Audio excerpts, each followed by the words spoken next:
நண்பர்களுக்கு வணக்கம். நிறைய பேர் விஜய இந்த கவர்னர் போட்டு ரொம்ப அழுத்துறாருங்க, அவர் முதலமைச்சர் ஆக்க விட மாட்டாருங்க, இதுக்கு பின்னாடி அமித்ஷா இருக்காருங்க அப்படின்னு வழக்கமா இந்த திமுக இருக்கும்போது ஒரு உருட்டிட்டு இருப்பாங்கல்ல, அதை இப்ப நிறைய டிவிக்கு ஆதரவாளர்கள் உருட்டிட்டு இருக்கக்கூடிய விஷயம் நான் பார்க்கிறேன். அவங்களுக்காக ஒரே ஒரு சின்ன விஷயம் நான் சொல்றேன். சின்ன வயசுல தேங்காய் பத்தை வாங்க போவேன் நாடார் கடைக்கு.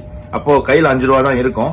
தேங்காய் பத்தை 10 ரூபான்றவர் நாடார். அப்ப நான் என்ன சொல்லுவேன், அண்ணா இதை வச்சுக்கோங்க 5 ரூபாவை, தேங்காய் தாங்க, நான் அப்புறம் வீட்டுல இருந்து வரும்போது எடுத்துன்னு வந்து தரேன்னு. அப்போ அவர் நம்மள தெரியும், நம்மள பழக்கம் இருக்கு அப்படிங்கறதுனால சரிடா கண்ணா எடுத்துட்டு போ அப்படின்னு. நான் அதுக்கப்புறம் போய் நாளைக்கோ அதுக்கு அடுத்த நாளும் அந்த 5 ரூபா கொடுத்துருவேன். ஆனா விஜய் இப்ப என்ன பண்றாரு, ஒரு 108 எம்எல்ஏ அவர் வச்சிருக்காரு, அதுல ஒன்ன கழிச்சிருங்க 107, அவர் 2 தொகுதியில ஜெயிச்சிருக்காரு. ஒரு 5 பேர் காங்கிரஸ்ல இருந்து இருக்காங்க. சோ 112 எம்எல்ஏவை அவர் கையில வச்சிருக்காரு. ஆனா தமிழகத்தில் ஆட்சி அமைக்கிறதுக்கு 118 தேவை.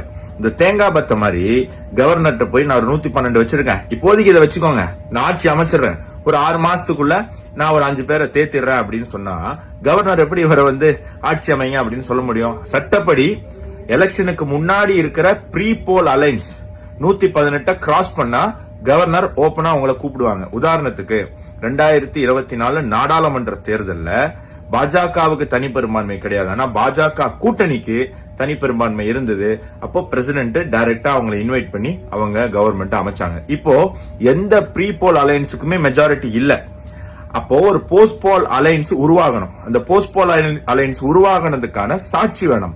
அதாவது விஜய் முதல்வர் ஆவதற்கான ஆதரவை நாங்க அளிக்கிறோம் அப்படிங்கிற லெட்டர் 118 எம்எல்ஏக்கள் அல்லது 118 எம்எல்ஏக்களை அடங்கிய கட்சிகளின் சப்போர்ட் விஜய் வாங்கி அந்த லெட்டரை எடுத்துட்டு போய் சப்மிட் பண்ணால் மட்டும்தான் சட்டப்படி கவர்னரால விஜய் அழைத்து பதவி பிரமாணம் செய்து வைக்க முடியும், இல்ல பதவி பிரமாணத்தை கொண்டு வர முடியும். இல்லனா வெறும் 108 வச்சிருக்கக்கூடிய விஜய கவர்னர் தன்னிச்சையா கூப்பிட்டு நீங்க ஆட்சி அமைச்சுக்கோங்க அப்படின்னு சொன்னா அடுத்து என்ன ஆகும்?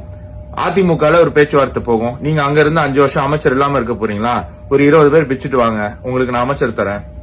திமுக பேசுவாங்க, கம்யூனிஸ்ட்ல 2 பேர் இருக்காங்க, நீங்க அந்த கட்சியில இருந்து என்ன பண்ண போறீங்க, 2 பேர் இங்க வந்துருங்க, உங்களுக்கு அமைச்சர் தந்துடுறேன் அப்படின்னு ஒரு கட்சி தாவல், ஒரு குதிரை பேரம் அப்படிங்கிற விஷயம் நடக்கும். அப்படிங்கிறதுக்காக தான் இந்தியாவில் இப்படி ஒரு சட்டம் இருக்கு.